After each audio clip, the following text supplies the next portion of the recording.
So it's real dope, just knowing how you grew up into the hair salons and things like that, and also just knowing how the hairstylists and the beauty salons still impact the community, right? So, just getting into it, tell us a little bit about yourself. Okay, so as I stated, I grew up in the hair salon. So I love the salon. So I started out answering the phones, then I started shampooing, and then I started building a clientele. So from there, my life really revolved around the hair salon because I got busy really fast. Even from high school, our Milford days. Milford days. Hey, shout out to Milford Mill. So, I left from school and I went to the salon. I woke up on the weekends and I went to the salon. So, I literally grew up in the hair salon. So, I love doing hair. I love the feeling that my clients are excited, the clients that come back, the pictures, the confidence building. So, that was me growing up in a salon and then me really wanting to make it a career. And then throughout the years, getting older, I was like, do I really want to do this, or is this something that I just fell into because I grew up in it? So from there, I wanted to travel. So I did a lot of traveling. And I will say this with my hair career. I feel like I've been in every position of doing hair, from being a receptionist to an assistant to the shampoo girl, working in a salon. I was an apprentice several times and never took my my test. I work from home doing hair. So now in the suite. So I feel like my life since the age of 12 years old has revolved around doing hair, and I love it. Yeah, absolutely. So yeah, that's it. Well, and you alluded to it earlier, just like you got into it from your aunt, who was a hairstylist, and just being in the salons, seeing the curling irons and the hot curling irons, the hot combs and stuff. Remember back that? before flat irons, it was the Marcel curling irons. You're a real stylist if you can use the Marcels. Period. Is that the one that's like? Yeah. Click, click, turn. Yep. Oh my gosh. Whew. Hey, fellas, listen, I'm glad. Hold on, I'm going to show you. Wait a minute. Hold on. So my stylists know you hated this in hair school, and it's either you got it or you don't. Oh my goodness. Y'all see that? That's giving horrible it's flashbacks. Old school. Old school for real.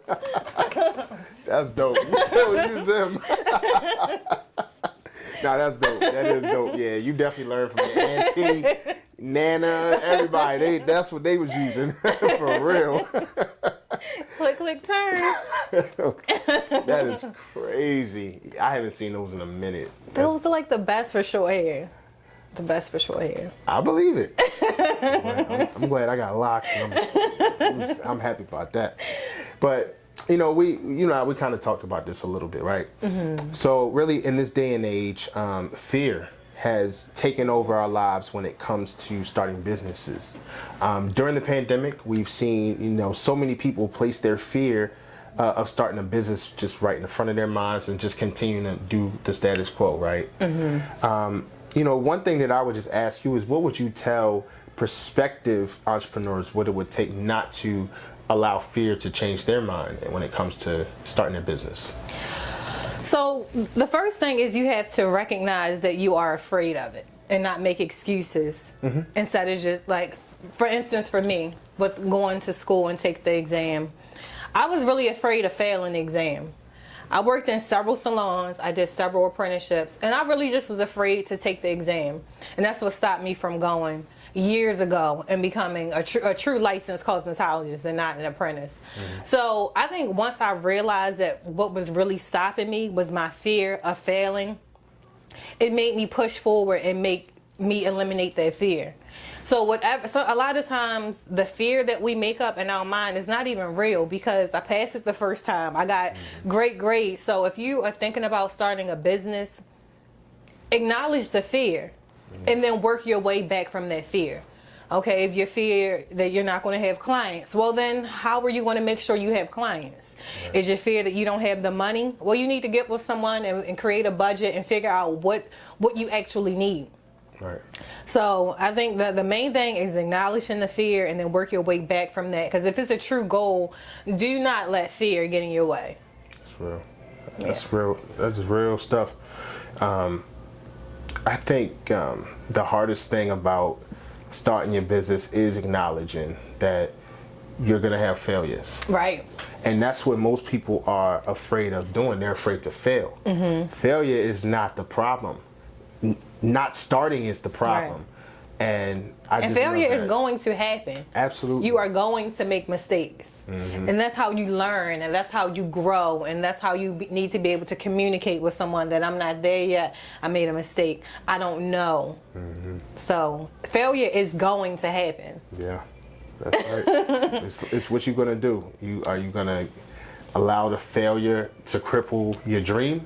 Yep. Because that's really what it is. It's we all chasing $1 and a dream, and some of us chasing just $1, some chasing a dream, and it seems like you chasing both. Yeah. But you got that dream in the forefront of your mind, right?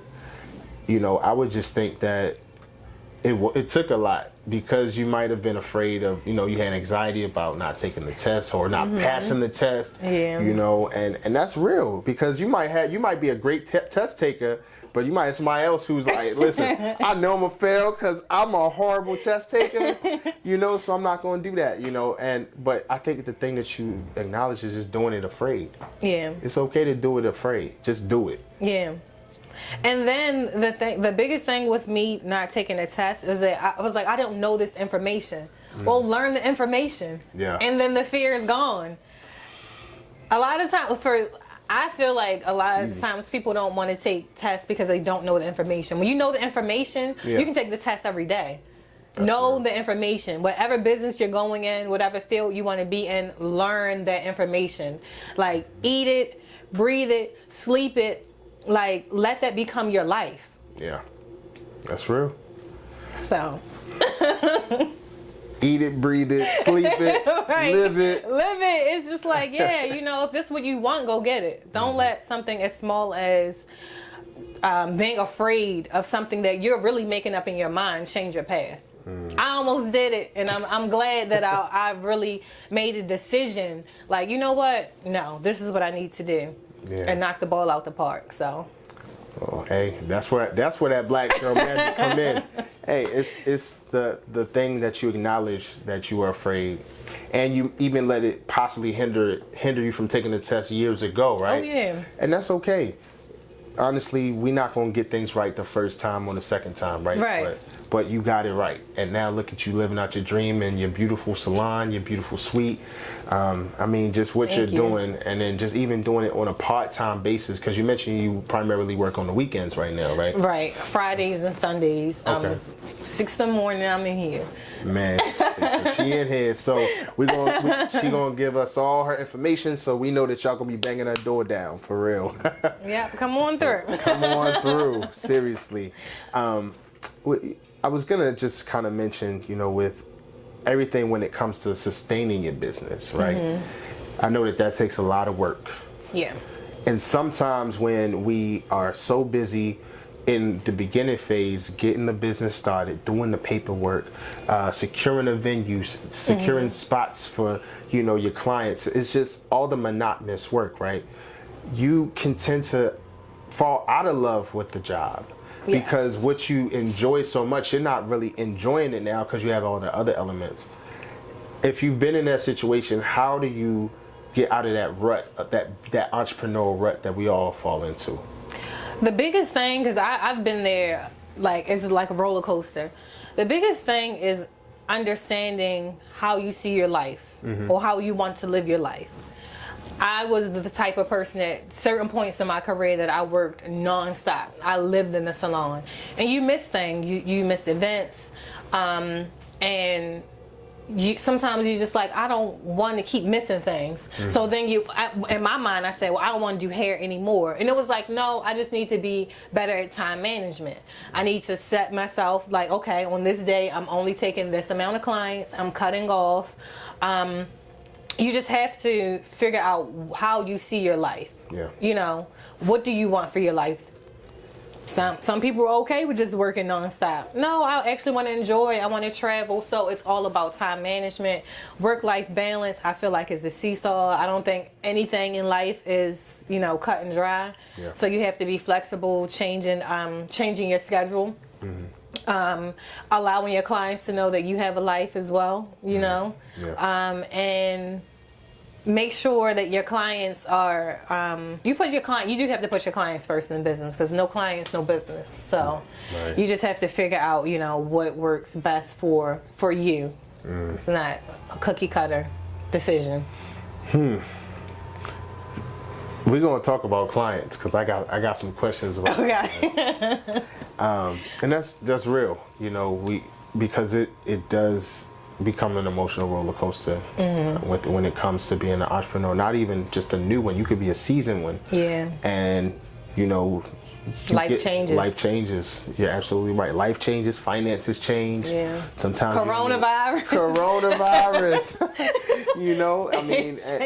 I mean, everything changes. Yeah. So, it's really good that you are still riding the waves, but riding it in a way where and you've mentally prepared yourself for that. Surfing now. Surfing now. You floating now. It probably was tough to get the balance in the beginning, I but was like, now okay, I got it now. Okay. you got it now. See, that's how it goes. That's big time. That's big time. So let's talk about growing your clientele, right? And with you being newish in this game now, to where people have to look for you and search for you, what's been your method to growing your clientele? So I started off, when I started doing hair, it was no social media. Mm-hmm. It was no TikTok. It was no Facebook. It was word of mouth. Yeah. It was flyers. It was passing out cards. So for that, my business really, my clientele really grew off of referrals. Okay. And for years, I only took clients through referrals. And I worked in salons that really didn't have a lot of walk-ins. So it was referrals. Okay. So it was making sure that client that walked in the door wanted to tell everybody who did their hair when they left. That was the biggest thing. So now that I'm taking new clients, most of it is still from referrals, because that's what I'm just used to. I think building your clientele when you're new, you have to be okay with doing hair for free. Okay. And I think a lot of people... So this was my thing when I first started. If my friends had a birthday party, I did their hair for free. Okay. If this was somebody who I knew they needed a makeover, I did their hair for free. How do you know if they needed a makeover? They just need some sprucing up. It's like, that's the PG version of it. Yeah, it's just like they need, this haircut or this color or this would look better on them. So friends and family members, I did a lot of people hair for free. For one, when I was working in the salon, I wanted clients to see that I was busy. So a lot of people, it's the ego. I did my cousins. I made sure somebody was in the chair. And I will open up the door. You can always tip me. Right. Because a lot of them, I'm like, no, just come on, go home and get paid until next week. No, just come now. And most times I still got paid. Right. But other people in the salon, other people's clients got to see my work. So I always wanted to be busy. Yeah. I always wanted to be practicing. So when I do get a paying customer in a chair, I already know how to do this style with my eyes closed, because I already did it. And then if I had a friend or a family member that was going to an event, whether it be a birthday party, if they didn't have a plan on getting their hair done, and I kill their hairstyle, everybody that come up to them, they're going to say I did their hair, and they're going to give them my number. So that was marketing for me. Yeah. It wasn't about me making flyers. It was that person was going to be a walking billboard and I would have my business cards. Just take a stack of cards. Especially if I gave you a makeover, a haircut, or something like that, you were going to get compliments. So just give out my card. So that's how I really grew my business. And I advise new clients, especially people, new stylists that go into suites where you kind of can't learn from other stylists and you don't feed off of other stylists. I advise you to do some hair for free. Yeah. Keep people in your chair. Yeah. Absolutely. So doing favors for free that's how we gotta play it. I mean, I think that's some part of it. You don't want your entire book to be free. And this is not every 2 weeks. This is just like, you know what? I want to try this style on you. Or, or you just don't like that hair. And it's just like, I want to make your hair look better, Yeah. Oh, I want to try this style. I want to get a few pictures. Like, oh, I'll do your hair if I get to take pictures of it. Right. And sometimes you just want to treat somebody. Yeah. So I felt like it was, instead of me spending hundreds of dollars on marketing and on videos and stuff like that, I could just donate my time. Yeah. And have that person, it's not one person whose hair I've done for free, friend or family member, that didn't send me clients. And I still don't get clients from them to this day. Not one person. What? So yeah, like most of my clients, a lot of people say that friends and family members are not supportive. Most of my clients are friends or family members, or friends and family members of a friend or family member. So my clientele, I have groups of family members that come. Like maybe it's 10 people from this one family. Wow. It's 7 people from this one family. So it's the word of mouth for me is the biggest thing. Like I post on social media, I've gotten new clients, but it's always people that I really know. Yeah. So your client list seems pretty robust. Yeah. I'm excited. I'm blessed. I love my clients. I love my clients. Yeah, well, I'm sure they love you too. Based on, I know that you're brilliant at what you do. Your professionalism is top notch. So Thank you. I know that they love you for sure. Thank you. Absolutely.